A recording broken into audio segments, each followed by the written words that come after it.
मजबूरी वाले फायदे कई ठाए लोगों ने, दफ्तर आगे बाहर भी बैठाए लोगों ने। गरीबी की दुनिया में कई बार डूबे से नौकरी के पीछे भी रखाए लोगों ने। और जिस मारे टाइम मेरा राम मेरा चुप बैठा दुनिया का देखिए जवाब होगा।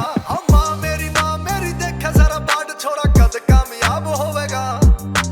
माँ मेरी देखे जरा बाट छोरा कद कामयाब होगा।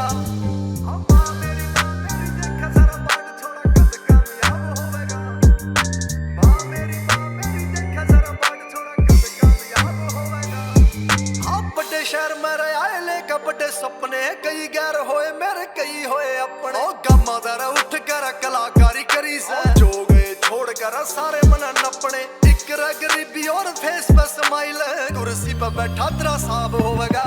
माँ मेरी देखे जरा बाट छोरा कद कामयाब होगा।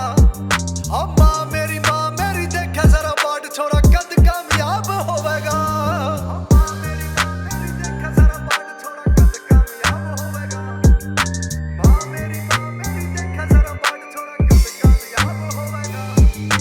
करी सक कमाई यार दिन हो राता ने, खास कर काटा सर चालते हालात ने। एक दिन जित लेंगे रेस लाइफ की, मंजिल पहुंचा देंगे रे थकी हुई लाता ने। माँ के सवारे यार रोटी को ना पूछदा, एक दिन पूरा रखवाब होगा।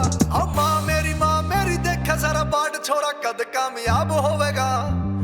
माँ मेरी देखे जरा बाट छोरा कद कामयाब होगा। अब माँ मेरी देखे जरा बाट छोरा कद कामयाब